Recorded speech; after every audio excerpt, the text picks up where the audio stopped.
You are now listening to the Here for the Truth podcast, hosted by Joel Rafidi and Yerasimos Stilianessis.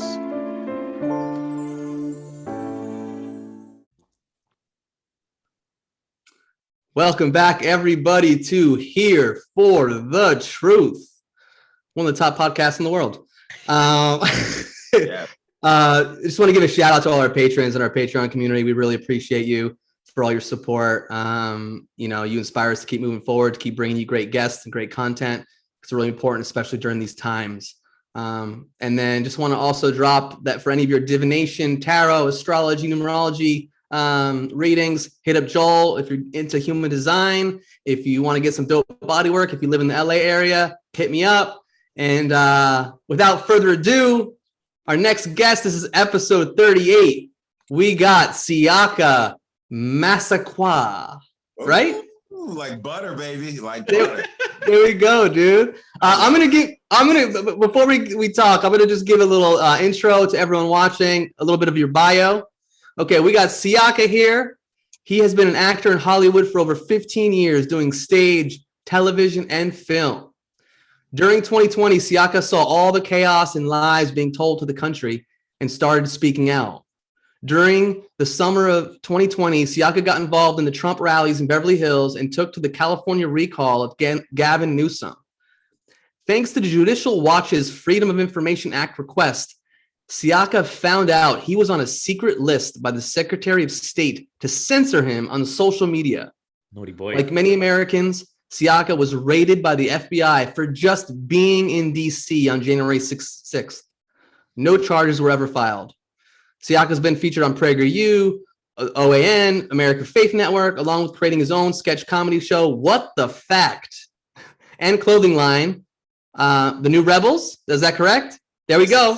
The New Rebels. I dig it. Siaka continues to produce, as well as working with conservatives in entertainment to create a new Hollywood with content and a place for artists to create without the threat of being canceled. Dude, speaking of that real quick, dude, there was I shared a video today. Some dude showed up to the protest of Dave Chappelle at Netflix carrying a sign that just said, "I like Dave." And like people took the sign and ripped it apart and all this shit. Oh, Jesus. Anyways, man, welcome to Here for the Truth. Yeah, let's do it. I love it. I'm happy to be here. Thanks for inviting me, guys. I appreciate it. Nah, bro, it's a pleasure to have you here, man. Tell us, bro, like what's a little bit of your backstory? How did you begin to wake up to all this shit? Like, I mean, how long you been acting for, and were you kind of sitting in the middle or the left for a while before you started realizing what was going on? Well, yeah, wow. I fell into acting in 2000 in college because I didn't know what I was gonna do, and I was like, well, I love history and I love working with kids, so let me do a history major. And I was right in the middle of that before I took a class, Black Action Theater, that just kind of threw everything, all my plans out the window. And in 2000, I was like, all right, well, let's go gung ho. Something I actually really enjoyed the process of it just as much as the final product, right? So, fast forward a little bit, 2004. Actually, last Sunday was 17 years exactly of me coming into town. Wow. To chase this thing, this acting dream. I came in here, I had my issues of just like not knowing where to start, but then like partying a lot and all this stuff going down. And it wasn't until, it was funny, right? Because it wasn't until like probably 2011 where I met like a homie that I grew up actually in my hometown, but we didn't meet till we were out here, a hometown outside of Chicago. And he started kind of hitting me, dropping knowledge about things. And it actually started freaking me out because I was like, they know I know now. Oh my God, my life's over. So it was like a point too.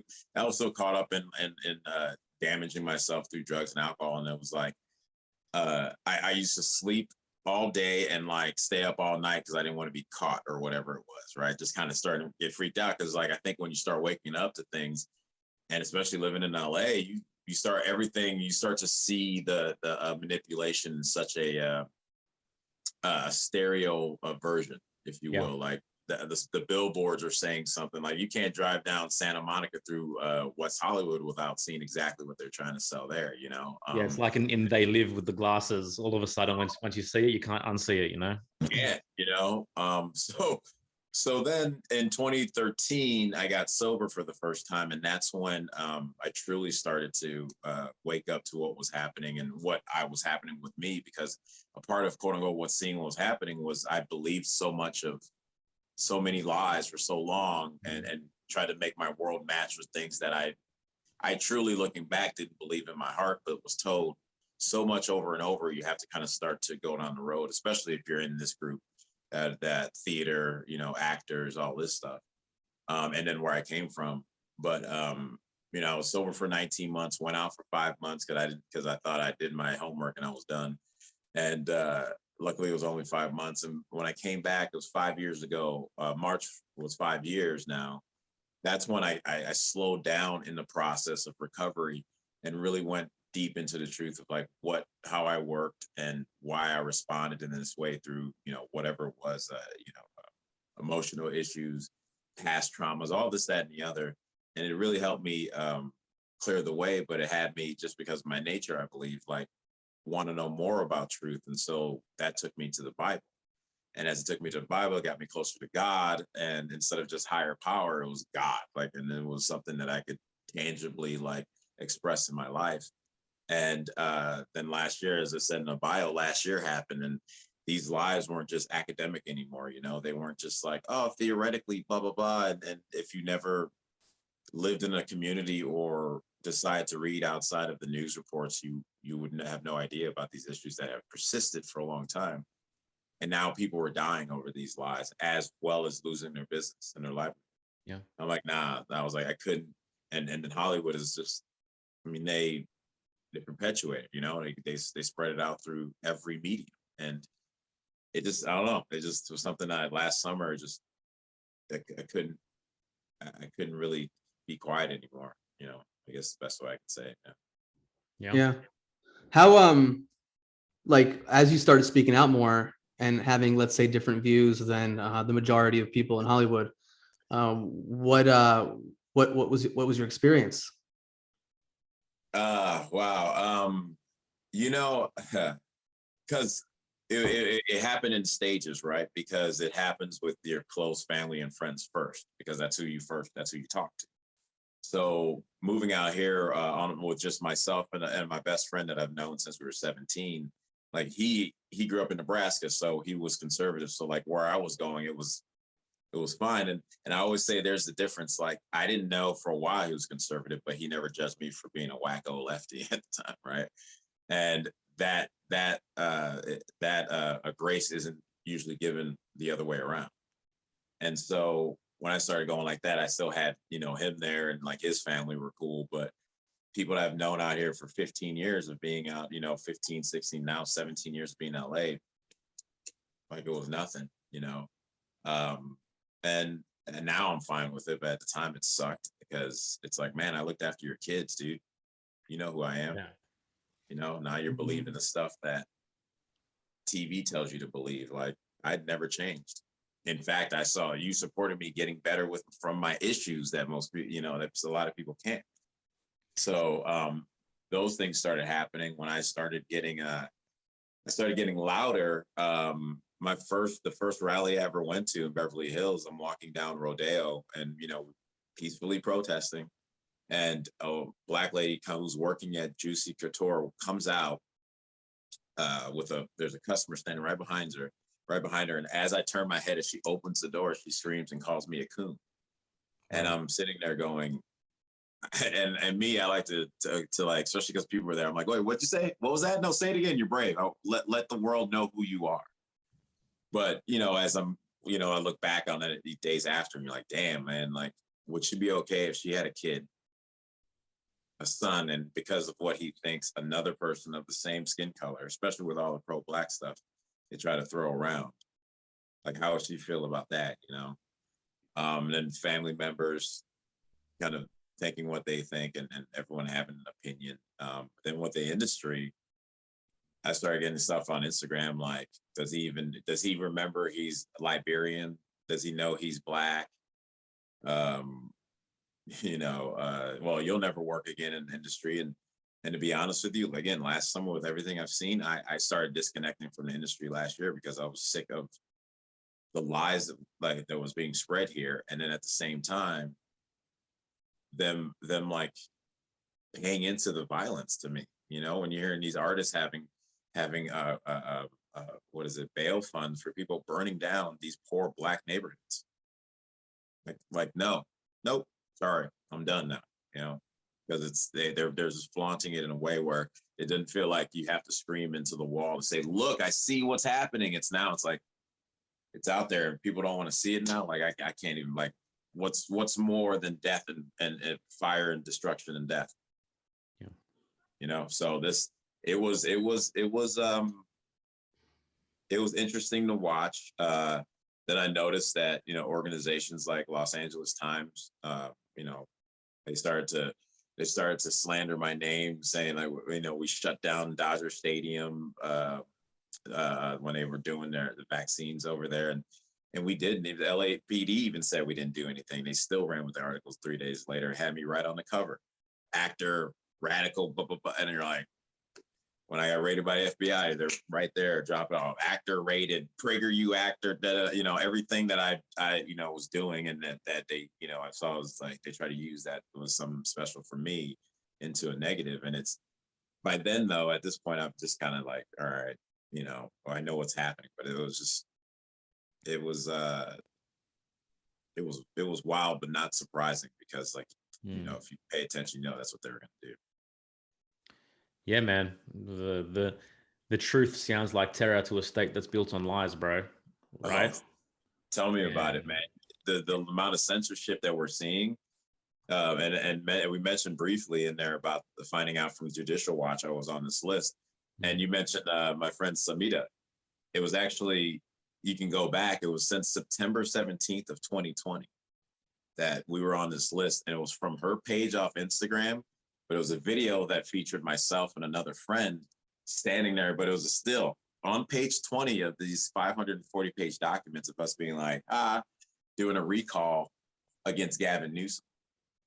So it was the Secretary of State's office, like literally an employee of the governor, authorizing based off of a recall event of the person, having us right there. And you're watching this going, wow, man, like, that's where we're at, to know that that's been happening. I found that out in February. So there were 6 months there where it's like, wow, these people have been, and me amongst others, of course, and not just me, but it's just watching the, that it made the censorship made sense. There's just like that. They were ordered to do this, like an old school, socialist government taking over. It was wild. Yeah, bro. The illusion won't allow for truth to stay within the system, right? And as we see this continue to unfold, it's just pushing and squeezing out anything that has a resemblance of integrity and wants to hang around, like everything. Yeah. Even we were joking about Dave Chappelle, the sign. It's like, you see how quickly Dave, to myself and my generation, is like untouchable.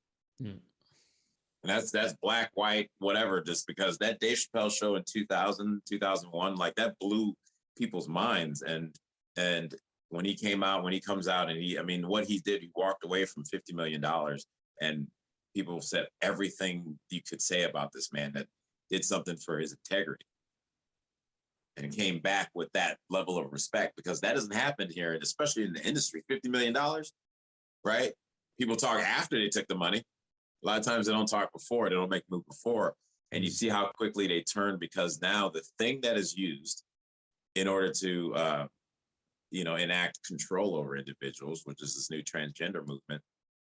Now, all the stuff that he's done isn't worth it. And to be honest with you, I'm happy it's happening so that people can truly see everything from that side is evil, everything.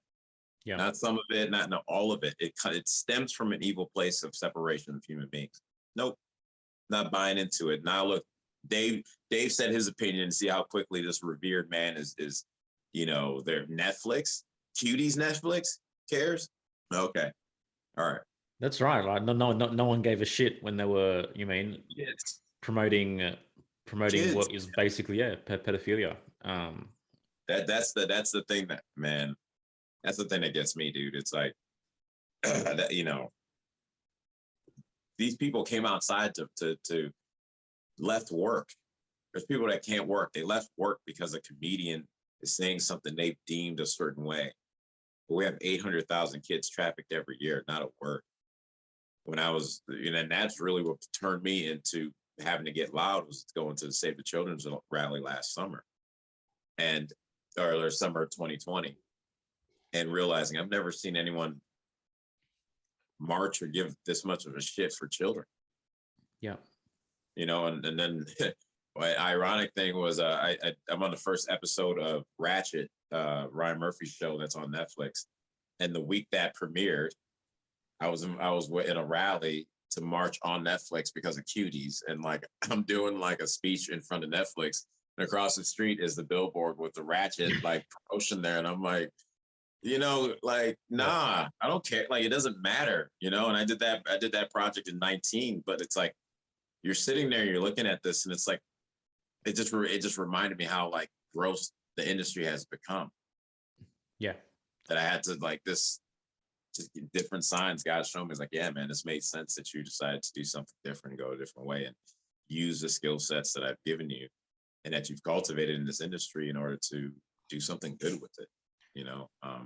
Yeah, man. Well, it sounds like you shifted out of, the self that was constructed by society and the self that you had externally identified with, and you realize that it's so much more important and integral for me to discover the self within.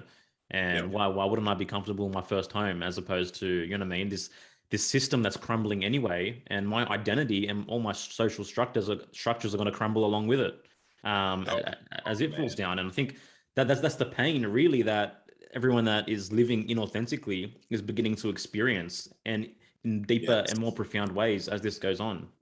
Well, and at that same time, like, because one of the biggest things, if I can impart on to anyone, man, like, that fear of losing that falsehood isn't real. Like, I should say it, not it isn't real. The fear is real for you, but the consequences you think may come from it, nah, man, it isn't real. The freedom, the like you said, being in that original home. Yeah. Like, when I got, getting sober, I remember after year 2, started thinking, I haven't felt this free since I was a senior in high school. And I'm 41, and at the time, I think it was like, it's 36. And it's just like, 38. And I'm just like, man, that's what this brings you, And that, for me, my journey was that, to start to get there. But when you start getting out of the falsehoods that you believe about yourself, some, from outside world, but a lot of times you hold on to yourself from yourself, man, that freedom, that ability to feel like you're sitting in that nice car for the first time, and everything's running right, like that, everything's smooth, the road's open, it's not that big of a deal, you're getting all the lights, like that's just like yeah, man, like, so if anyone's scared, guys, like, lean into it. I promise you, I'm willing to put everything I've ever loved on the line on this, that it would be worth it. I promise you. Yeah, man. That's where it starts, man. You got to find that freedom within yourself first. And we talk about doing inner work all the time. It's a big part of our lives, big part of this show. And it's like, I think that's the problem, is like, you have people that are running out there getting swallowed up by the crowd, rah, rah, rah. And it's like, how much of the inner work have they done? Because they don't know what it's like to be an individual. So when, in that sense, and so it's easier to get swallowed up by crowd consciousness in that regards. Of course. And it's funny you say that, because that's something that after the election, you start seeing a lot, even on the conservative side, because they were caught up in the excitement of, the election and what it could have meant. Right. And the celebration we were all preparing for. And to see some behaviors that have come from that, it's very clear that there's still their own personal journeys that they have to really look at. Right. Because, of course, man, it happens on both sides, dude. For sure. And it's not just about the likes. It's not just about, the followers, comments on your stuff. It's like, I believe we're at a time right now in human history that you can go towards something of value and if you stick with it, it will be rewarded than any other time that I've been alive and seen that possibility. So, Yeah. man, if people can like start to trust in themselves and that power, like you'd be surprised what new kind of existence you've just created for yourself that you never thought or thought that it wasn't you, it was someone else, even though you felt it could be, so take this time now to revamp your reality. We can, they've shown us that it was fake for so long, even if most people I think believed it in here anyway. Yeah. They just didn't have enough others, right, to feel strong enough to go, yeah, you're right, this is kind of bullshit, huh? Like, let's create our own path. That's what America's about. Create your own destiny, your own reality, guys, and spread that beacon of light throughout the world. Like, let's go. I That's what wholeheartedly agree, man. And the window of opportunity to do that and lean into authenticity, I feel like the ground has never been more fertile for us to do that, because everything is so exposed at the moment, right? So it's really like this is the crossroads for the last however long it's been, where we can really pick a new path. We can decide to live a life and choose work and career that is in complete alignment with our morals and values, and we no longer have to live this tiptoe between two worlds anymore. Well, it's funny. I always say if the kids can get 2.1 million views on YouTube for opening toys, and now they have college funds before they're 8, like I think it's about access to finance, guys. And we live in a time where everyone has a television in their pocket. Look, I'm on a phone right now doing this. Yeah. And so to be able to, the world is run on media. That's the world we exist in. So to be able to find kind of how you fit within that, whether it's supporting and getting the information out there that way, or being the information you need to get out there. It's like, wow, this is the time. The citizen journalist, citizen entertainer. This is the time for us to grab a hold of these platforms and release that grip of the middleman, right? Yeah. Which is shown to be government more than any ever. Support independent media, everybody. Okay. Yeah. There you go. Hey, I want to ask you, what was the atmosphere and the vibe like on January 6th being there?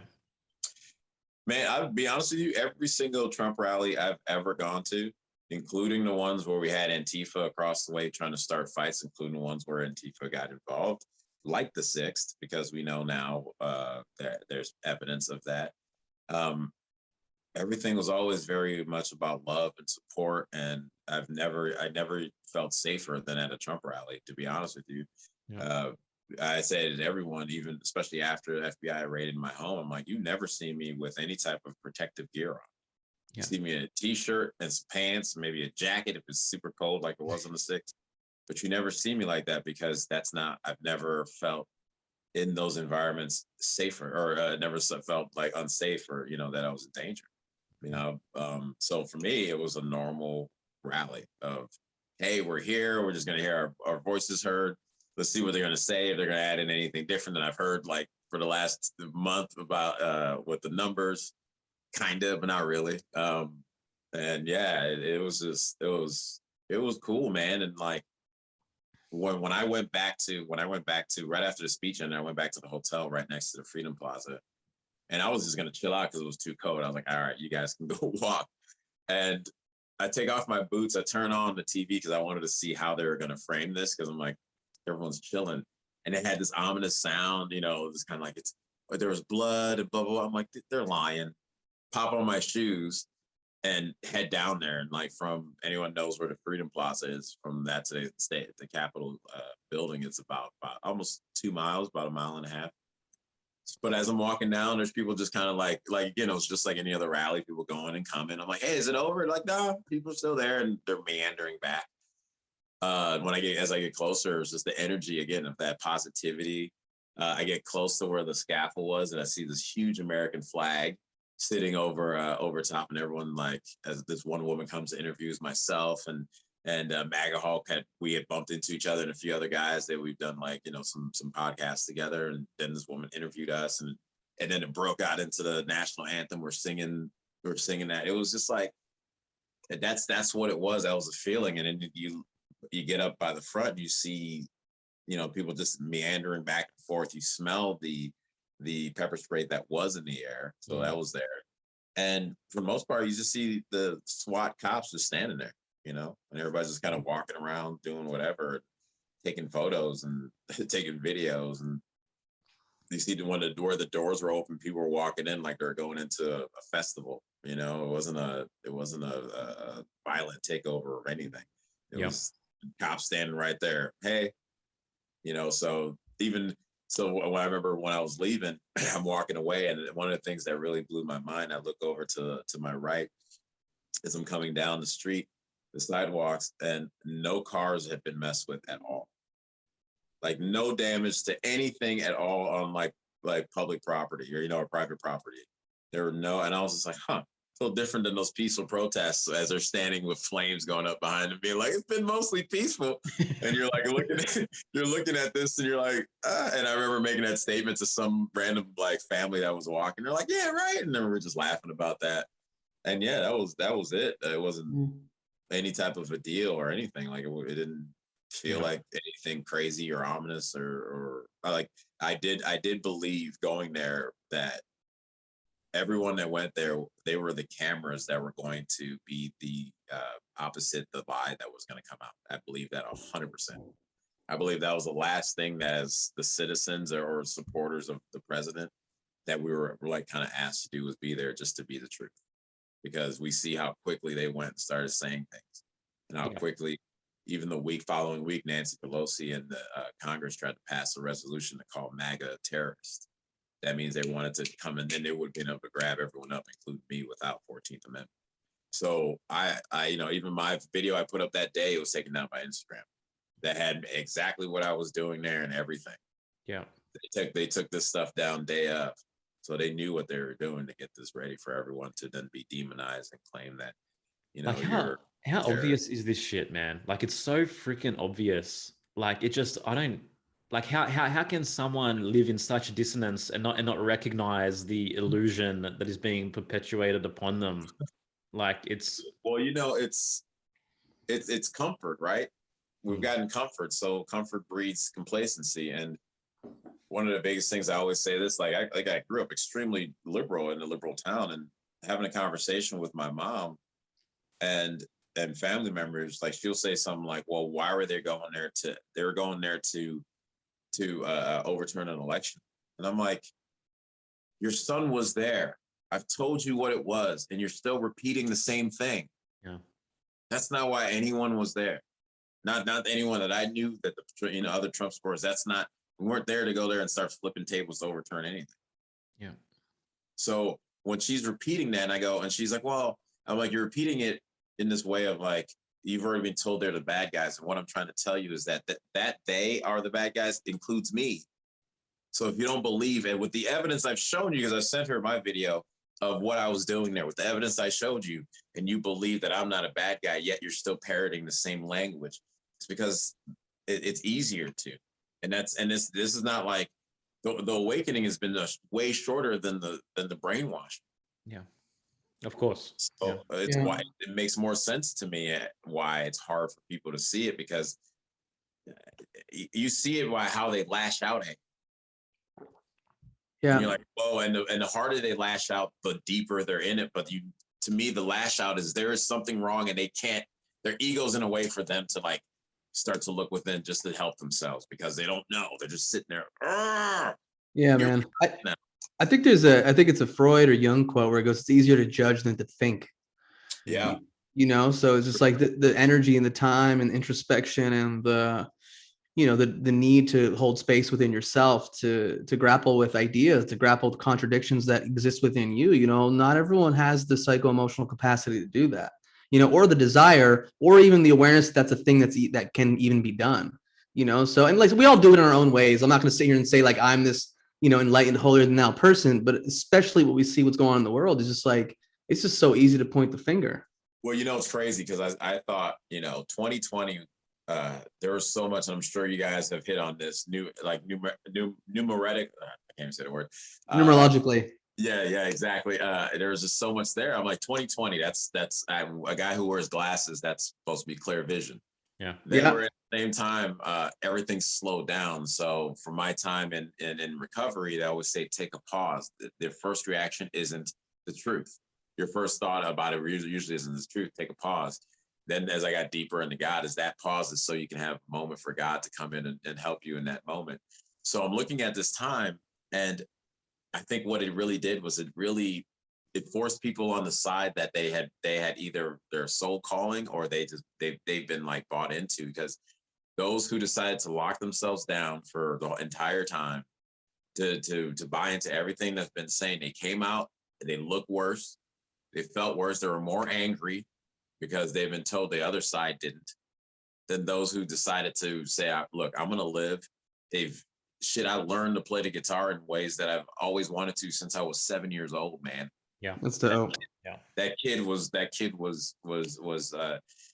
his dream was quenched, doing more riding bikes all around town. Like, so now I'm like, I became like one of those riders for a second. Like, you gave you a chance to like explore and really try to see who you are as this human being, and the other side did. Yeah. But that's because of the ideology is inherently anti-human, again, evil.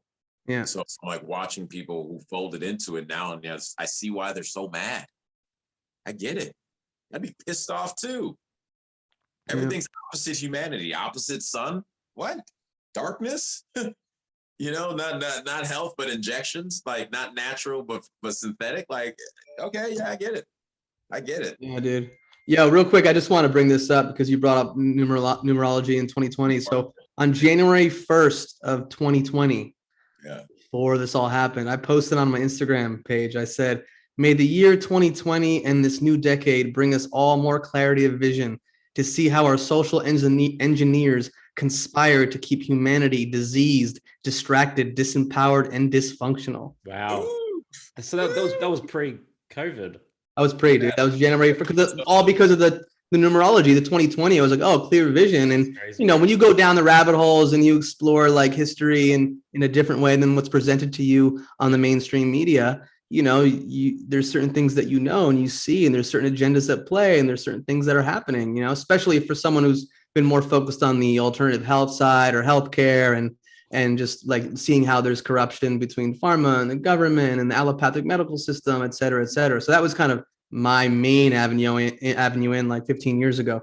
But anyways, when you said that, I was just like, man, like I always tap myself on the back. I was like, yo, this is my quote that I did on January 1st. I was gonna say, so you were a conspiracy theorist just until January 1st, 2021, huh? Yeah, that's it, bro. That's it. Conspiracy theorist until today. Yo, real quickly, man. Real quickly. Sorry. Then Kobe died, right? Like 2 weeks later. Kobe died on January 26th. Yeah, because it was the weekend of my birthday. It was also the weekend I did. It was the day I did somatic freedom, which is one of my like men's workshops that I do, which is all deep body work. It was that day. We found out at lunch. We came back, and it was a Sunday. Crazy. It was a Sunday. Well, Well, I had my exit from Spain. That was a beautiful weekend. It was wild, dude. So, why has freedom become this dirty word? Like even Jon Stewart recently, it was going around like he was doing like some kind of talk, and in the back, the graphic said the problem with freedom or something like that. Like, what? Well, it's again, it's all about good and evil to me, and evil has to have the ultimate part that God has promised us is freedom. Right. And so they have to bastardize it. And they've started since, we were kids, bro. Right. So it started with certain things like Thanksgiving. Oh, well, America being what it was, we can't really truly celebrate Thanksgiving, which is the phrase Thanksgiving is throughout the Bible. It's literally a biblical holiday within the sense of like what we're doing. We're celebrating it from a humanitarian standpoint. And that's the edifice of this, right? So when you sit there and you're like, you start breaking down the things they broke down. It went from Merry Christmas to Happy Holidays. Christmas was about Christianity. They worked hard to remove God away from us. As you move God away, that idea of freedom then becomes more of an abstract idea. Right? It's become something that others can decide what it is, good or bad, because God isn't the foundation anymore. God isn't the tether point. It isn't a point where you can go all over here and think all this stuff and have fun, and he pop back to but it's this. And since that I watched that, lived in it, I mean, I grew up a Baptist, got baptized and everything. My grandfather is a pastor of a main church in Liberia. And by 12, or no, by 14, 15, myself and where I grew up was like, God's not real. It's okay. By 19, I could tell you all the reasons why the Bible and Christianity is full of shit, you know, and that it doesn't really help anyone. So there was something going on, whereas the removal of that part that literally the Constitution in America is founded on. Like there's no maybe, it's founded on Christianity. That's it. That's the core, that's the base. As you destroy that, then you can go into, well, you know, America's this since this amount of time. America's that, America's that, America's that. So as you break that down, we don't have any, you don't teach it in schools and you just teach the negative. Kids are coming out not understanding what's the basis of this country? Where does it come from? Movies, TV, colonizers. Now we make it fun and it's kind of funny, right? We make, oh yeah, it's so like they put it in so many different ways. They do it like intellectually, so they bang it in your head as a kid and like you can't want anything else. Then they do it in the media, so it softens the blow and it becomes more of a natural. It becomes an emotional movement, right? Like that's just how you move. Like you think America's cool, oh, like before you even know why you think it's bad, you're just moving with the culture. And so when it hit it on so many points, schools, the culture, media, all this, like. It's hard for people even to understand why they don't like the country, that the only country they'll most likely ever live and die. People don't understand 80% of the things they think. And then when you press them, because the response that they're taught, and this is a Marxist thing, this is straight up Rules for Radicals, Saul Alinsky. Look, when you push on them, their response is to, and they say it. I don't say it. They say it. You shot them down. Shot them down. It starts with shot them down and then shut them down. That's been going on for about a year and a half. Then we shut them down. Then we end up shutting them out. Yeah. Right. And so shut them out can be a lot of different ways. Well, right now we're experiencing where people can work or can't work. Shut them out is we have 4 different camps here. I know they have a camp in Australia where it's like people to be safe zones for this thing. That's shut them out of society. And we remember what happened last time they started doing that across the world. So it's their tactic. They've done it throughout history. They have the widest reach they've ever had in order to get it done. Yeah, well, we all let the greatest weapon of mass delusion into our living rooms, right? And then we as Jason Christoph said, we put the town hall into our living room, and then we just plugged in 24/7, whatever the state wants us to believe. Well, you know, one thing that hits me just looking at like the internet and what we have, like what we're doing now is such a new tool to humankind. Mhm. And I believe what happened when you look at how Facebook, Instagram, all these places have worked and what is birthing now, like just this show, for example.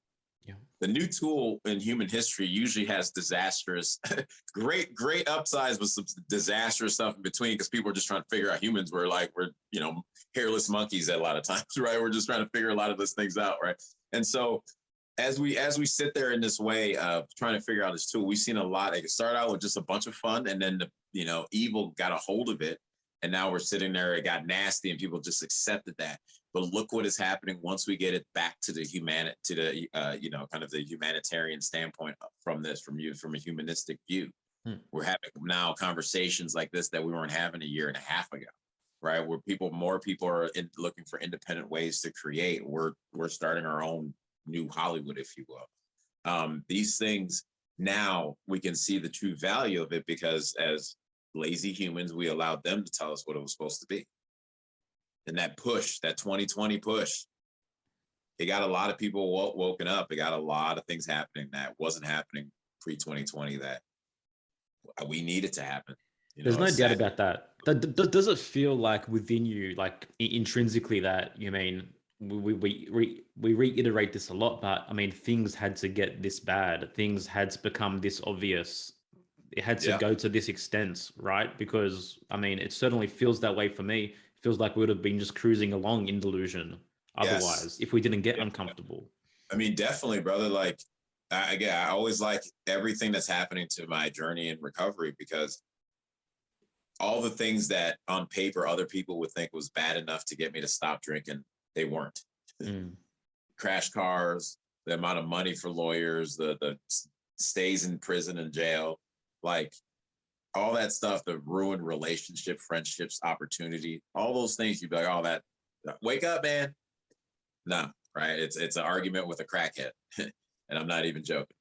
Yeah. It's an argument with a crackhead that had you go, I'm arguing with a crackhead in my life right now. What the heck is going on? Something that's changed. But I needed to go through that before I could get better. So all that other pain wasn't enough. And so then if you expand that out to first of all, most people, that's what it is. Everyone has their own rock bottom. Let's expand it out to a country and a culture and then a world that is just nothing but filled with humans. So the bigger the institution, then the bigger the fall needs to be in order for us to go, all right. Yeah. I mean, that's how it happened. Like the revolution didn't start because it was kind of going bad. It was going bad. And they're like, nope, let's go. We're going to take on the world power. That's how bad it got for them. They're going to take a shot at Goliath, literally, and won. So this is a time that everybody we had to go through this stuff because look at what we're seeing. From the schools to the judicial system to the voting system to elected officials to the police system, like everything that is, people are like, we were comfortable in just as Walking Dead zombies is going through to the next thing, the schooling, just like everything is being exposed. Everything. It's true. The medical system, everything. And needed, and like you said yourself, Yerasimos, it's like you knew about the corruption in the medical system. My mom, like, that's what her job was, and she knew about that stuff over there. We just kind of kept going. Now people aren't just going anymore, not in the same way. Yeah. Mm-hmm. That needed to happen. We needed to see this. Yeah. It can easily feel like Babylon's extending its tentacles, but from one perspective, it's Babylon collapsing under the weight of itself, right? It's Babylon becoming more exposed than ever before. And like it's so important to recognize that there's always two perspectives here. Yes. That is and it's not flashy. I think that's the important part because the enemy uses flash because they cannot create. Evil cannot create, so it has to be flashy. It has to be fun and deceitful because it can't create anything new. It can just take and bastardize. Yeah, so true, bro. It's crazy. And you know where I found that out in? Lord of the Rings, baby. Yeah, it's everywhere. I tell you, our arts is where it changes. All in that Silmarillion. It's crazy. Dude, I love the Lord of the Rings. I watched it again in March when this like started because I was like, all right, what are we up against? It literally did. There it is, right there. Dude, literally, my wife and I, like probably like mid-March. Oh. And then a dear friend of ours and someone who we got a lot of respect for, David Whitehead. He did like a 4-part series with this woman who's like a psychologist and astrologer, and she got really deep into Lord of the Rings as the modern myth of our time. That's why Tolkien wrote it to be the myth of England. Oh, cool. Yeah, this is the Silmarillion. If everyone can see, this is. Oh, that's like the other book, right? Or one of the other books. This is the Bible of the world. So this is where like you find out why things are in the history, and it literally kind of starts like the Bible about the devil being casted out because he was an asshole. So that's cool, man. That's cool. Well, listen, I think this is a good place to stop part 1, right? And I want to get into all that stuff. We'll get deeper into all this too, like even just like the exposure of all these different systems of what you just said, and then we'll just see what we flow. What do you think? Yeah, man, absolutely. To our public audience, thank you so much for tuning in. Thank you for listening to our podcast. I mean, these conversations are so important, more now than ever. As we all know, mainstream media and mainstream news is collapsing under the weight of its own fuckery in real time right now. It's all mass delusion and illusion. So more than ever, if you feel inclined to support independent media, we'd love to see you on the other side at our members Patreon community. And love you guys and wish you all the best. To our members, we'll see you shortly with Siaka on the other side. Yes. Yo, to our members, welcome back to the second half where things always get juicy. We had our community. Is that the code? I gotta take my shirt off. Shit, dude. Oh shit. Is that what we're doing? Is this a shirt off section? No. Okay. That's why when you were on January 6th, bro, while you said you don't wear any like crazy gear, dude, they came after you because of those guns, my man. You already had the guns. Oh man, I didn't register them. This is number 2 on the Constitution. I didn't think I had to register these. I didn't think I had to. This part of God gave me this one, man. Shit, they didn't. The government don't got no right on these. Yeah, man. You need a license for those in Australia, bro. Yeah, they probably got to turn that shit in order to get like what toys or something. What were they doing out there? It was like gun for toys buyback. Oh man, Yeah, bro. Woo-wee. Siaka. What's going on with that? That was crazy. That shit was crazy. I was like, they're like buyback. It was like, it's a good idea. And then a year later, like violent crimes didn't go down and people were getting stabbed more. You're like, oh, well, there you go. Oh, yeah. There's no doubt that we're being taken advantage of based on the fact that we don't possess firearms in that kind of way. There's no doubt about that. And I think that's the one thing that is impending them from actually going as hard as they want to go in the US. Really. Oh yeah. And it's just a slow thing. They're trying to filter in all the propaganda around that now, and then you know what I mean. Yeah. They're gonna pull what they try to pull, but hopefully, you know what I mean. That moment of resistance comes before then. It's coming. It's already here. Just the example of us doing a show like this, and the multiple shows that I've done or been a part of. It's already here. Right. Yeah. And when they always used to say the revolution won't be televised. And while part of it is kind of the deeper stuff that we talked about before, recording and stuff is happening, that it isn't televised. Yes. Yeah, that's why I wanted to shut down the churches. Yeah. That's where it happens. Hey, speaking of, I saw yesterday Trump launched his own social media network, or is putting it out there. Did you see that? Oh, yeah. Platform. Yeah. Yeah. That's going to be, I mean, that's this dude, love him or hate him, like he's a true capitalist. And I think the biggest thing that anyone can learn from it is like, look, you take every opportunity in this country while it still persists to create, jump on it. He's got the name recognition. He's got the infrastructure. It to me would have been silly if he didn't do it. It makes a lot of sense. So we need this. We need that. We need the counter. We need the other side of this overarching propaganda machine. I mean, it's so sick. You can't watch anything, man. I only watch like anime now and podcasts. Yeah. Like that's it. And anime, and from all levels, right? You always have to deal with the crazy, but it's hilarious. But the characters are solid characters that you can follow and have whatever you feel for them. Like that's what storytelling is. Storytelling isn't just to tell you about how good the country or how bad the country you live in is, and how bad your skin color is, and how bad your sex is, and how in danger you are as a woman, or how in danger you are because of your skin color. No, stories are supposed to inspire. Is the reason why I drove away from home to try to be able to be a part of that inspiration. And you know what that is, man? Because they're trying to disconnect us from our personal stories as well. Because this incarnation, whatever this existence is that we're living, it's deeply connected to a mythic journey that is so unique to us and so personal to us, right? And by disconnecting us from our own hero's journey, they're disconnecting us from our potential, from living these fulfilling lives, connected to God, connected to ourselves, connected to nature.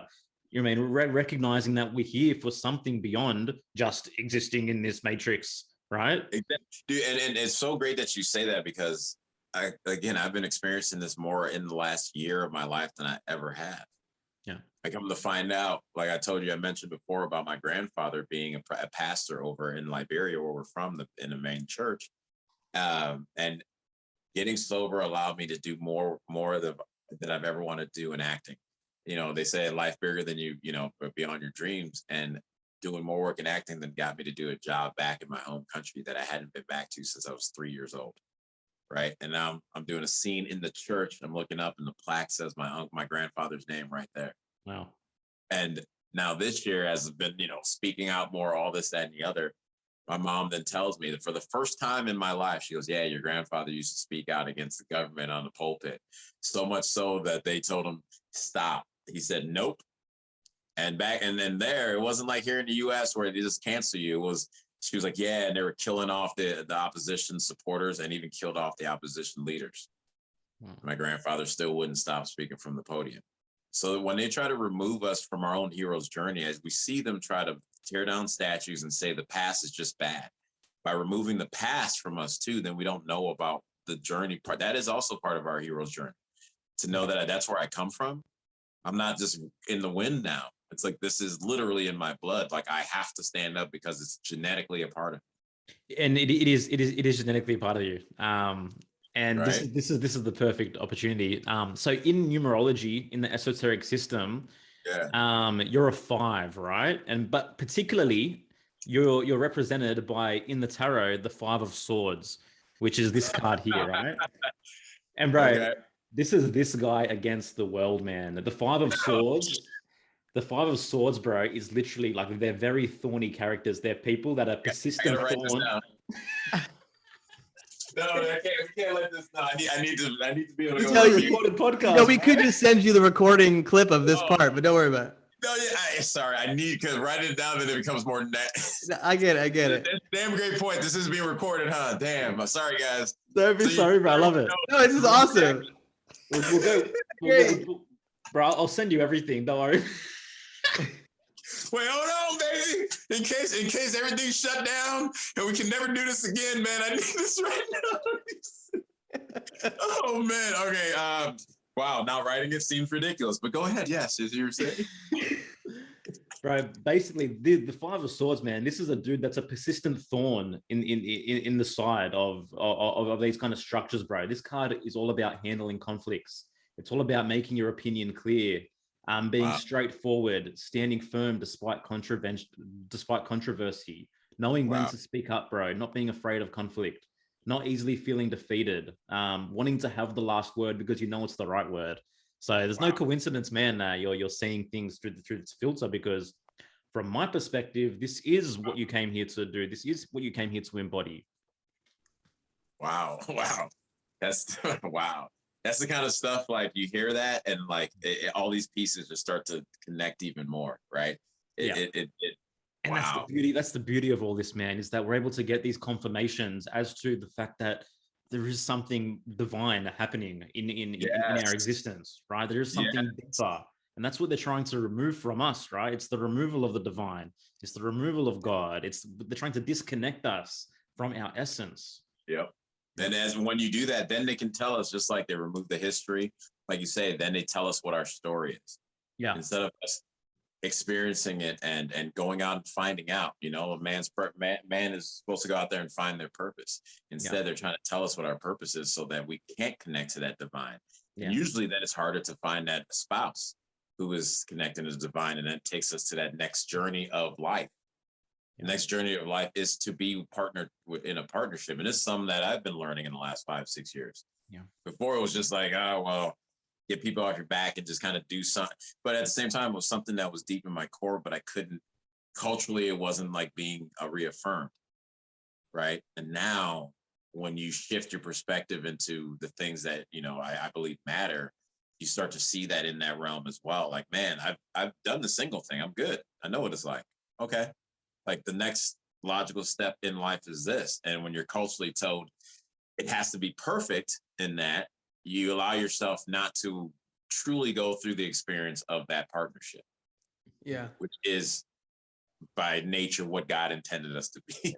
And, we're also bombarded in so many ways, man, like, through advertising, through pornography, through all these things, through all these apps. Oh, I just faced the first moment of discomfort in my relationship. I'm out. Let me swipe right real quick. I'm going to swipe right again. I don't need to deal with difficulty. I don't need to face my pain, because everywhere I look, there's an opportunity for me to bypass my pain and get drugged up by pleasure.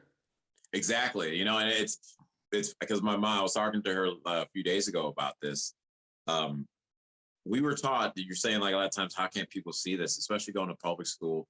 We're taught about sex ed, right? If everyone remembers sex ed, and sex ed is basically porn ed now in LAUSD and in most public schools in California. But we were never taught relationship ed, right? So we're taught what holes to put it in, what to put on top of the thing that was going in the holes. And if you get something from going in the wrong hole, then you just pop this. And if something happens because you went in a hole and you're too young, then you can kill it. But we're never taught, like, hey, if you like somebody, these are the things that, men look for. These are the things that women look for. You try to understand the part. No. Imagine we were taught masculine and feminine polarity at school. Imagine we were taught that. about 95 to 99% of our problems wouldn't exist right Yeah. now. Wouldn't exist. I mean, it Yeah. starts with education, man, on so many levels, you know, and then it gets filtered down through the generations too. Yeah. So it's just like you just have uneducated, ignorant, broken people who haven't done the inner work and haven't self-educated, and just passing that down and laying the foundation for the next generation until someone comes along, hopefully, to break the cycle. Well, you know, it's funny you say that. You know, I went to a nice school and grew up in a nice area, right? My mom worked hard to do that. You know, my mom did the best she could with the information that was given, and she did better than most people, let alone most single foreign Black women, right? But like one thing she told me once, like my brother was tested to go into kindergarten at one of these schools. Again, that's we take care of you. We're gonna look out for you. And we got the test back, and apparently he failed, so we put him in a lower level than where he was. And she wanted to see the test. The teacher said, "Oh, it's at the headquarters." My mom, being who she was, where she came from, got in the car and drove to the headquarters. Right?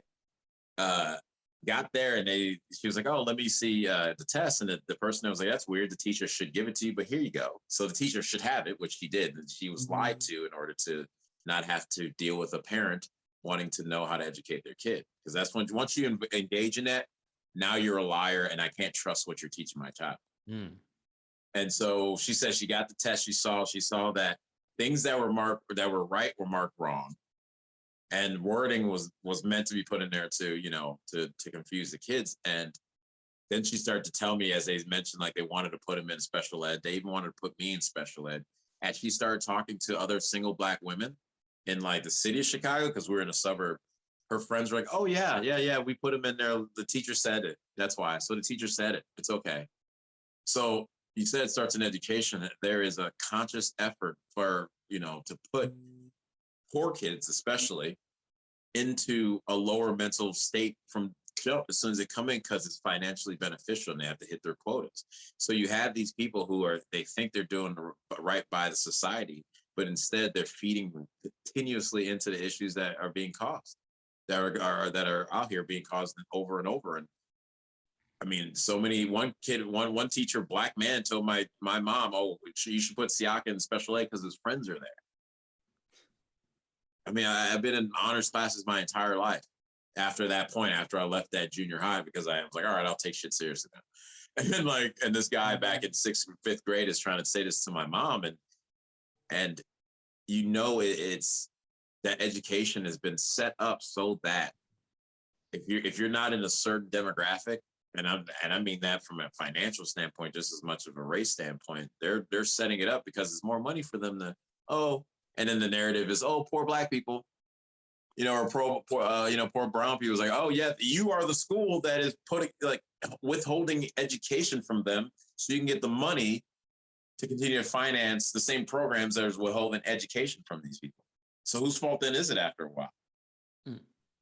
Right? Yeah. Start shaking down these principals and these administrators here in all the school systems, man. And the stuff that I've learned and found out about with our systems, especially in the schooling system, you just would throw up. I'm sure it's like you said, it's another inverted like realm. It's like you got medical industry, media, education. It's just it's so deep, man. And this lays such a huge foundation.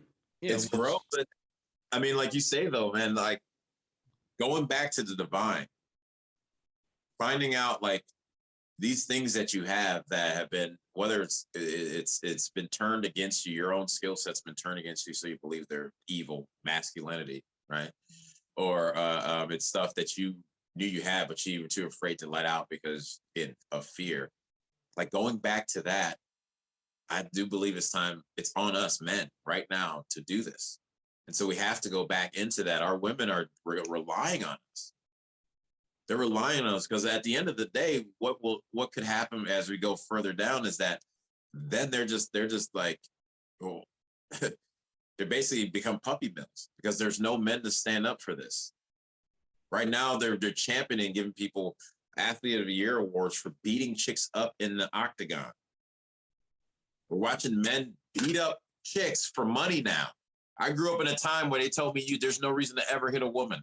Now we're celebrating individuals for their delusion as they assault a female. So this shit is on us men we got to, man, because it's us they want to take out, then they got the women strapped, and it's all about the children. It's all about getting the weakest among us, men. So like we have to, it's not too hard. Yeah. Right? It's not too hard, because what's really too hard is being able to seeing and living in a world what I think we all know and see what happened. And Australia is just, they're not even close to where they want to be there. Let's think about as bad as we've seen shit to go down over there. That's not even an end game for them there. So like, what are we doing, people? Like, men, we have to stand up. Yeah. So yeah, I want to ask you this, man. You're I don't know how you identify yourself. You're a Black American, dude. You know what I'm saying? Like, what's up with the history and like the love affair with the left that a large percentage of the Black community has? So and it seems like more are waking up to like the hustle that's been going on for decades. But I want you to talk about it a little bit. Well, so anyone who saw the Dave Chappelle stand up recently, that last part of it when he was like, "I'm done," right? He finally realized what I think I realized a long time ago, which is they only co-opt the pain to get what they want. That's what they've been doing since they passed that Civil Rights Act in 1965. That's when the real switch happened. If everyone looks at it, like I always say, the Black community was the beta test group for what they want to do to the rest of America and ultimately the rest of the world. If you want to see what it looks like for the state to run the family, then go over there. Right? You see exactly what it looks like, and the chaos and destruction that we have that is just permeating through there, and everyone turns a blind eye like it's, oh, that's life. But it wasn't life. So what happened, well, from my estimation of just what I've researched, you kill off leaders like Malcolm X, Martin Luther King, Medgar Evers, these main people, right? Then you have these approved leaders like your Al Sharptons and your Jesse Jackson come along the way and be the face and the voice of these movements where, they wouldn't have even been considered real, right? One thing I always point out, I remember how they would talk about Malcolm X when we grew up in school. Like Martin Luther King was the more what type of guy? MLK was a more peaceful guy, and Martin Luther King was a more... Or Malcolm X was more like dangerous, you're saying? Yeah, he was more dangerous, right? When you go back and you look at anything he's saying, MLK, or sorry, I keep saying, Malcolm X was just direct. He was direct. He told people, look, be a man. You look back, he wasn't ever, when he was in Nation of Islam as a speaker, he was never involved in anything violent, a threat against the establishment, like their violence directly towards the establishment. He said, any means necessary as men. If your life's on the line, your family's on the line, what means is it to you? Any or just some? So they got this thing that is inherently part of what masculinity is. And he spoke on that multiple times, that the left is demasculating Black men. And yet he was seen as dangerous now as part of the narrative the left pushed on this man. Aggressive. So you remove them. It's sick. You remove them out of the way, you co-opt it. Most people don't know. The longest filibuster in history was that Civil Rights Act, because the Dems didn't want that shit to go through. That was the third Civil Rights Act bill that was brought up by Republicans. The third. They shot down two others within that 10-year span. But we don't know our history. They co-opt it. Then they come around back, and they're offering money for not for having kids and not having a man around. Look, no, you don't need it. The thing is, the Dems will spend on their ideology. The right doesn't. The left will sit there now and start deploying so many social workers in these poor neighborhoods and go, oh, well, you can pay for these kids, but the guy can't live here. Went from 3 to 4, 9% fatherless homes to 80. So the love affair you see is the fact that men aren't in the homes to go, that's bullshit, guys. Keep moving. Because what they've done, they put the weight on one side. Is raising a family biblically is never supposed to be one side. It's supposed to be both, the union. You have the weight so that you can do it together. Remove that, put the weight on one side, so they're dealing with not only just the girls but also the boys. Boys, they ultimately won't know how to handle or understand while their man's gone. They're getting paid. They're getting paid this, but they have the resentment because that's not our nature. We're not supposed to be in this. So they have the resentment. Then Oprah's telling them it's cool to have the resentment. Sally Jesse Raphael, Phil Donahue, not only have the resentment, talk shit about your man because they ain't shit. What other race and culture talk shit about their men like black women do? You tell me, I'll wait. Right? So they did that for so long. So now you have these young boys who think they ain't shit, being told they ain't shit by the women that they're being raised by, and then have to date women, told you have to date women who already think you ain't shit. So there's no sense of true history that's coming there, and they jump from Civil Rights Act all the way to slavery, and nothing in between ever happened. Nothing before the end of slavery happened. Even before slavery was even a real big thing in the U.S. Was even pointed out, but the media, of course, because evil runs it, keeps up the same thing. They'll show Floyd being killed over and over and over and over and over and over and over and over and over again, but stay quiet about the 173 black people that were shot last summer in Chicago, just in a 2-month span. Nothing by each other. Nothing. So that's the love affair, is because it's people have been bought and paid for so much, so over and over, and it literally, mothers have been bought and paid for in the community more than any others. So now you have a population that is, I think, spiritually has a level of spiritual resentment, and a lot of them don't know where to look. Right? That resentment of everything that you see around you. You resent the man who got you pregnant. You resent the boy who's coming up behind him because that's the man who got you pregnant and ain't anything. And we devalue life so much that half of our women do 24% of the abortions every year. Half. What? Black population have been stagnant since the Roe v. Wade passed. Only time populations have been stagnant is through war or genocide. And this is the most prosperous time in human history. So something isn't making sense. Something isn't working. And it is the message from your Snoop Dogs, and right, who to put up there as like the big people to look up to, your artists, your athletes. Well, any other community, what other community is like, that's the only thing we look at? So they've co-opted it. When you remove the men from the homes and you have TV everywhere, that's, and to remove men from the white community by saying the toxic masculinity stuff and drugging everybody up with Ritalin back in the 90s, so now like people are docile in this certain way. So they've gone two sides, chaos on one way, docility in the brain on the other, because you're more educated. When you're more educated, then you know better. You don't, all this stuff. It's total war, guys. It's total war against humanity. Not just left, right. It's the good and evil, because it's total war. They come at every angle at the human being and the human existence. Yeah. Every angle. Yeah, man. And, obviously I want to get your take on this, but the whole BLM movement too, I bring it up and it's just eye roll. But, I think it's interesting when, people are out there, especially the white liberals. And this is what I loved about like one of Malcolm X's videos that has kind of been going around for a while. It's like, the dangerous thing is the white liberal, And so I think about all these white liberals, and it's like Black Lives Matter. They'll get up there, they'll post the black square, they'll go rah, rah, rah, hold a poster. And then it's like what you just said. How many black on black crime deaths are going on in this country? Or even, let's bring it more recent. You have a black community, a Hispanic community that is way more skeptical for taking this jab. Okay?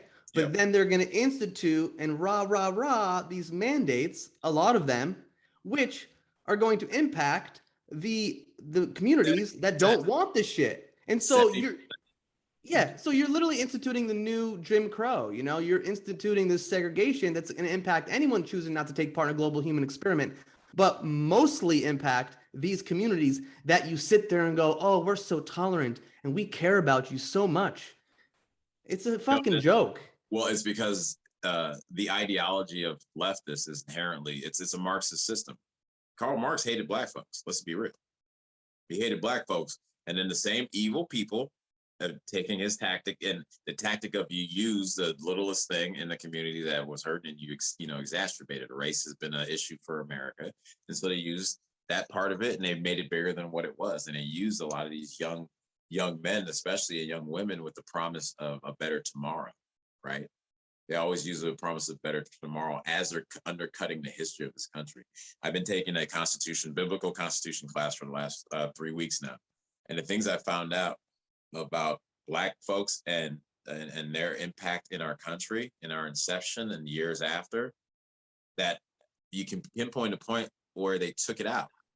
Woodrow Wilson, 1903, as President of the United States, came out with a history book that removed all of the known Black historical figures from that point earlier, meaning like how we would look at the foundations of our country, removed all of them, and only mentioned Black folks in one picture that looked like a Neanderthal, talking about how they're less than anyway.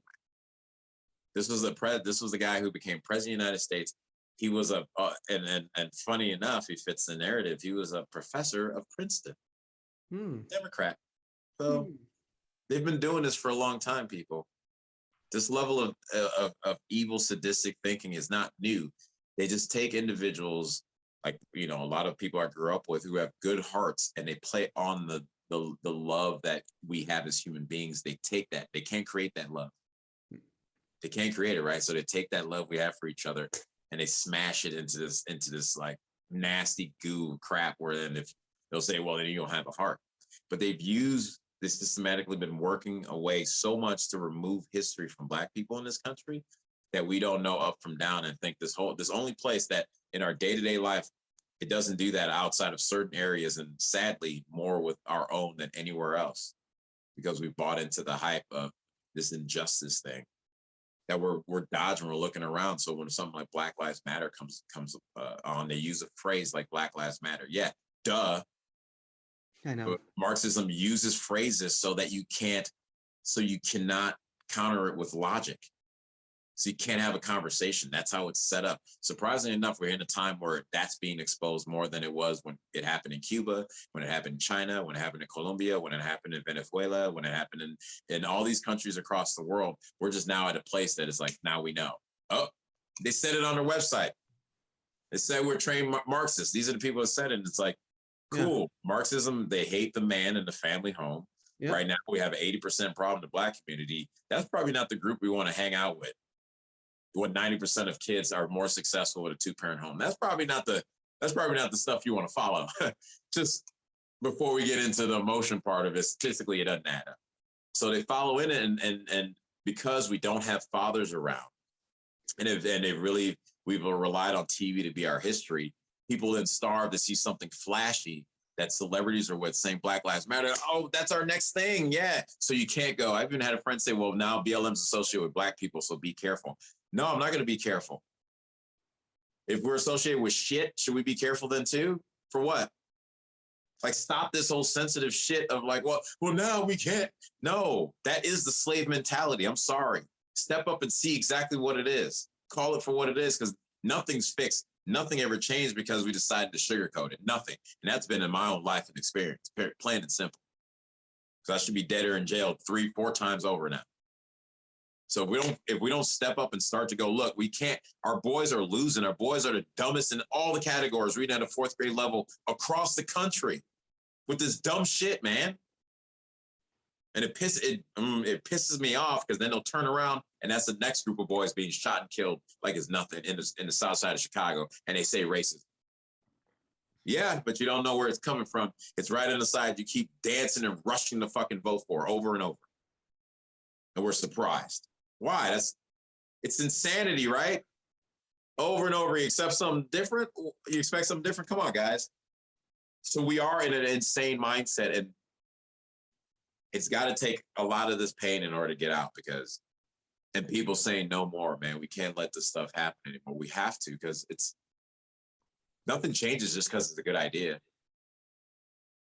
Good ideas have to be like shouted from the rooftops over and over. Unfortunately, a lot of times good ideas, the people who come up with them aren't there to see them through too. That's a sad reality of humanity. Name it. So we can't be afraid as men to step up and do what we got to do, because the alternative isn't an option. The alternative isn't an option. Powerful, man. You know? Yeah. Yeah. It's so at the end of the day, BLM is bullshit. Dude, there was literally a point where the Black Lives Matter website was diverting to the campaign funding page of Joe Biden. Oh yeah. Think Blue was doing it too, like Antifa.com. Yeah, it was going right there, because that's who they are. That's who they are. They have to tell us who they are. And right now, people don't want to believe it, because we've been taught to the point where you don't believe your own family members that you've known, own friends you've broken bread with, the things that in scripture says that's how you are able to judge each other and find out and learn about each other. Is now those things don't matter. It don't matter, because that thing up there said this is how it's supposed to be. Yeah. Or Twitter says now it's supposed to be like that. Like, yeah. You know, it's so interesting, man, because you think historically, like, when I think of, even to some degree, even liberalism, like, they were for free speech. They're like, I could get down with wanting to protect the environment, not in the way it's going about now, but it's like, it just feel like it's moved so much to the left, man. And it's just pure insanity. Look who is leading it. Yeah. Right? These aren't people that created the idea of liberalism. These are people that got in. These are opportunists that got in. Let's take just the Clintons, for example. That's been the leaders of the liberal party since 92. And we could talk about from a conspiratorial standpoint, but their bodies on their resume. Oh, yeah. That have nothing to do with being a president or being like bodies on a resume for them to make money. Hundreds and billions of dollars. And that's who's been leading that side. So it's like, of course, we got to start looking at who's running the show, right? Say, follow the money. Who's running the show? Then are we truly surprised that evil shit comes from them? Because I see people doing the evil stuff. Wherever happened to that money for Haiti? Yeah. Right. And that was one of the first times we started being like forced to see the truth about these people. While Scooter Libby was screaming for so long. Now we're like, oh. So it's like, these are the leaders in those groups. Of course, it's gone that further down the road. Of course. Yeah. People don't get better if they are not getting help. They get worse. You get worse. Yeah. Sometimes they die getting worse. Yeah. You know? So were you in 2008? Were you jumping for joy, like fired up? I was in. I was with my Harvard law girlfriend of 2 years at the time, like a law graduate girlfriend. Like, we made phone calls for change we could believe in. It was like, yeah, rah, rah, rah. I even had my liberal Jewish friend goes, oh, you're only voting for him because he's black. I was like, God damn it. Like, you too? Shit. And they only vote left anyway. So I'm like, what the hell? But yeah, no, I was all in. I made phone calls for him, I was all there. I even marched in, I don't know if you were here in LA in 08. No, I wasn't. No, I was, I took a year off and backpacked around the globe. I left New York City and was just traveling during all that. I was in Costa Rica at some bar with a bunch of people from all around the world, like, change we can believe in. I was never really super political, but like, I was still like, oh yeah, this is great. Which, I think on some level it's amazing that someone who looked differently became president. I think that's the positive. I'm not going to knock that. I don't think everything is bad. I think honestly, that was the biggest thing, that the only thing that he did of positivity towards becoming president was just his figure of it. So now we can't say shit. I don't want to hear shit, right? But other than that, the policies, the plan, and the fact that he's in his third term right now. Oh, yeah. It's like, yeah, no, it's like I was all aboard on it. But then the thing that really got me was his first 6 months in office. His first 6 months, he kept talking about healthcare to be elected. His first year, he had both the House and the Senate, right? So that means they can do whatever they want. They didn't even sniff healthcare. But in the first 100 days, he's signing like an executive order about the equal rights pay part or whatever, and they started doing that whole like 70 cents on a dollar bullshit about men and women and their pay gap. Most people don't know what he signed as an executive order is only it's already based on an existing law. So all he was doing is go, yeah, flag. Like it wasn't anything. You know, it was literally all just show. Dude. Yeah, and, no, right? continue. It was like, and he didn't touch healthcare. And I go, he's not gonna touch healthcare. And I go, I watch. Once the Republicans get in, they win midterms, he's gonna come back and be like, we can't do it because Republicans. And that's exactly what he did. And I was like, politicians, I'm done. I was done. Yeah, dude. My biggest thing was because I've been in the health world for so long. Like the minute he appointed, I think it was Tom Vilsack, like within 6 months or a year, like the head of agriculture, he's a straight up Monsanto shill. I was like, I'm done with these people. Yep. I'm done. See exactly what you're about. So it doesn't matter if you're going to Dancing on Ellen and doing March Madness boards every year, like it's cool on ESPN, dude, because we're watching what's happening. Where's all that money going to Iran? Why is all that money going to Iran? I see it's hard for people to work here. Why aren't you putting that money back into the communities here? Why does Chicago, after giving to your campaign manager, Rahm Emanuel, becomes the most dangerous city in the country? Why are more Black people killed in that more dangerous city? Why have you not helped or said anything the whole time you're president? Like all these things happen, but then you're gonna cry about Trayvon Martin? Huh. Yeah. That's interesting. It's almost as if you don't really give a shit. His actions speak louder than words. His actions didn't have nothing to do with this literally the neighborhood he came from as a politician. Yeah. So when someone says that I hate Black people because I'm a conservative, now what looks like hate Black people is allowing a lot of the amount of destruction and murder in your own town, and you have the ability and power to do something about it. Smoke and mirrors, bro. Right. Yeah. I mean, you just look at LA, you look at San Francisco, Baltimore, Chicago, New York City, all these places primarily, that are being run primarily by the left, like, the crime, poverty, homicide, etc. Through the roof. Yeah. It's not how we're supposed to live as human beings, but it's how you can have the human population live like animals, so then you control animals. Yeah. Right. And if you have them in the pen, cities are just pretty pens. Buzz, you go here, buzz, you go there. You can't live here because your credit isn't high enough. You can only live here. You can't go to school where you want to go, people. That's what these Dems are doing. You can't go where you want, but yet places like cities spend the most. Illinois spends the most on per student. Chicago the highest, about $3,500 per kid. They can't choose where they can go. Yeah. Rahm Emanuel back in 2010 shuts down 50 schools in the South Side alone in the first month. So where's all that money going, really, if it's just these terrible schools and it's $3,500 a kid? Huh. Yeah, man. I don't know. Politics is an interesting game, dude. I'm not the hugest political fan. I kind of look at things from a different way in terms of just focus on the individual, do your own individual growth, see what happens. That being said, there are good people that it's not all bad. I don't want to throw out the baby with the bathwater. Not everyone in politics is fucking evil, but there's shit that's going on both sides. And I just the whole system is corrupt to the core to some degree. Well, what we need to do, though, that's why I say we go back to the core of what the inception of our country is. That's a biblical sense. The Constitution, they talk about it, it's inspired by 4 preachers. Literally, these guys, this is who inspired the Constitution. And so when we can go back to that, then we don't have to worry about the people we elect. We worry about their ideas, and that's it. We worry about where is it really coming from? Where is this coming from? Does this kind of lean, but if we remove that base, that tether point, then someone can come up and they can dance. Oh, what's up? You like me, right? They can do all these flashy things. And then by the time we come up, we don't know up from down, left from right, and who to really trust. But if we don't have that, then we don't know how to really clean our side of the streets, because we don't have a starting point. How do we get that though? What do you see happening moving forward? What are the solutions? This man, to be honest with you, conversations like this, I watched all during the rallies. We were doing prayer.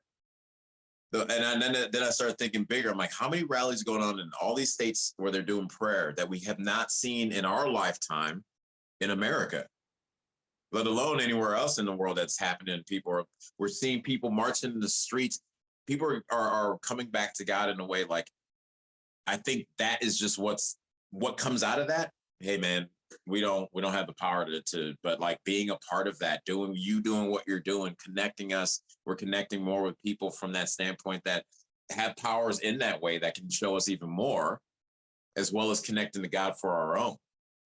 That's how it's going to change, and that's how we started. Most people don't watch that TV anymore, right? They don't watch those same shows anymore. So that's part of it, but it's not flashy, right? Yeah. Their flash is to have Joe Biden's most popular president. Our flash is that we turn off the TV and we have more conversations like this. I'm going to Bible study. I go to Bible study on Wednesday nights. Go to church on Sunday. It's not flashy shit.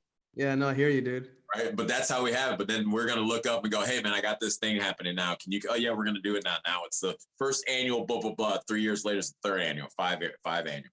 That's how it starts. So then we look up and those people are like, I want to do that. That's more fun than this shit, right? Now so it's like and that goes back to the individual going, you don't need to, in a sense, wait till they put the right people in place, because we're establishing it now. That is the inception of this country. We can create it anytime it starts to look ugly and bad. No, whether it's our life, our job, our community situation, our elected officials.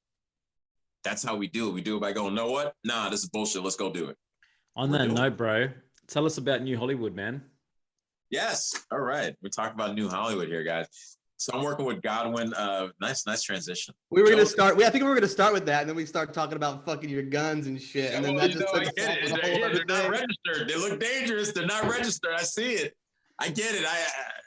Hey, you're just being a person. You're being a safe, good human being. I understand. But let's not get sidetracked for 45 minutes again. Yeah.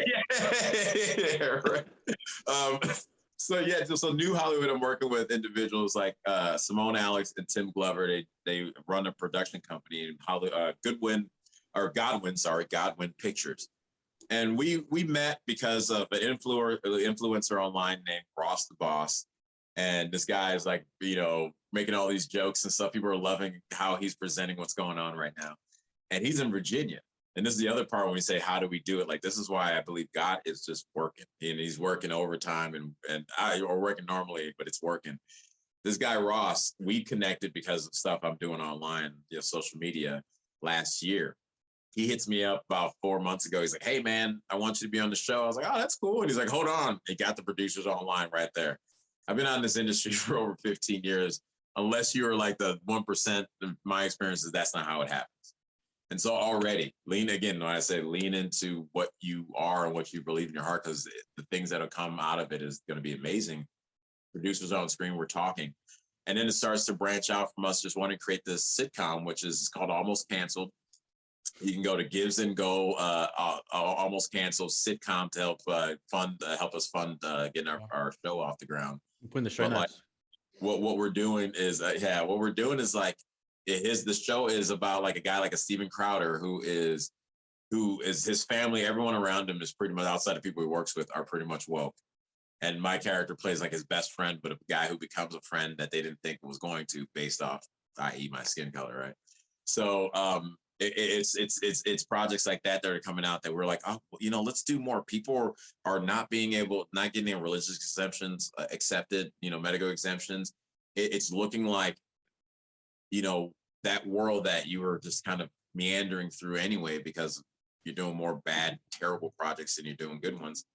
Seems like there was a gap in there, right? And as I started connecting with Tim and Simone more and more, we talked about it. We're like, okay, then let's look at like what conservative entertainment looks like. Conservative entertainment from people like Daily Wire, Prager University, even Epoch Times, they're great, and they've been great as information pieces, talking head shows.